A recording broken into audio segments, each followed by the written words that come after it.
Hi അസ്സലാമലൈക്കും. നാവിൽ കൊതിയൊരു ഒരു മസാല ഷവായാണ് ഇത്. കാശ്മീരി മുളക് ചൂടുവെള്ളത്തിൽ ഇതുപോലെ ഇട്ട് കൊടുക്കുന്ന ഒരു ജാറിലേക്ക് ചെറിയുള്ളി, വെളുത്തുള്ളി, തക്കാളി ഇട്ട് കൊടുക്കുന്നത്. നമുക്ക് ഇതിലേക്ക് മുളകും കൂടി ഇട്ട് കൊടുക്കുന്നുണ്ട്. ഇനി ഇതിലേക്ക് ഒരു പൊടി മല്ലിയില കൂടി ഇട്ട് കൊടുത്ത് ഇതിലേക്ക് പൊടികളായി ഗരം മസാല, മഞ്ഞൾപ്പൊടി അര ടീസ്പൂണും ഇട്ട് കൊടുക്കുന്നുണ്ട്. ഇനി ഇതിലേക്ക് കുറച്ച് ഉപ്പിട്ട് കൊടുക്കുന്നുണ്ട്. ഇനി കുറച്ച് വിനാഗിരിയും കൂടി ചേർത്ത് നന്നായിട്ട് അരച്ചെടുക്കണേ. നല്ല രീതിയിൽ തന്നെ ഇത് അരച്ചെടുക്കാം. നമുക്ക് ഇതെല്ലാം തന്നെ ഇത് അരച്ച ഒരു പാത്രത്തിലേക്ക് മാറ്റിയിട്ടുണ്ട്. ചിക്കൻ ഇതുപോലെ ഒന്ന് കുത്തി കൊടുക്കുന്നുണ്ട്. മസാല നന്നായി പിടിക്കാൻ വേണ്ടിയിട്ട് ഇതുപോലെ ഒന്ന് കുത്തി കൊടുക്കുന്നത്.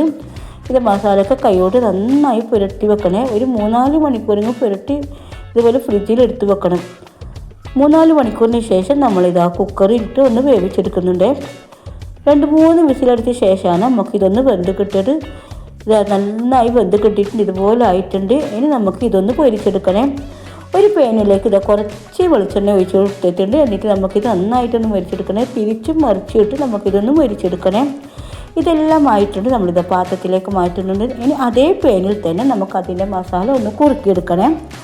അങ്ങനെ മസാലയൊക്കെ കുറുക്കിയെടുത്ത് ചിക്കനൊക്കെ ഇതിലേക്ക് ഇട്ട് കൊടുത്ത് ഒന്നുകൂടി ഒന്ന് മിക്സ് ചെയ്തെടുക്കുന്നുണ്ട്. എന്നിട്ട് നമ്മളൊരു പാത്രത്തിലേക്ക് മാറ്റുന്നുണ്ട്. സൂപ്പർ ടേസ്റ്റി ആയിട്ടുള്ള മസാല ഷവായി ഇവിടെ റെഡി ആയിട്ടുണ്ട്. എൻ്റെ വീഡിയോ ആദ്യമായിട്ട് കാണുന്നവരാണെങ്കിൽ ഇഷ്ടപ്പെടുകയാണെങ്കിൽ പ്ലീസ് എന്നും പറയുന്നത് പോലെ സബ്സ്ക്രൈബ് ചെയ്യാൻ സപ്പോർട്ട് ചെയ്യാനും മറക്കരുത്.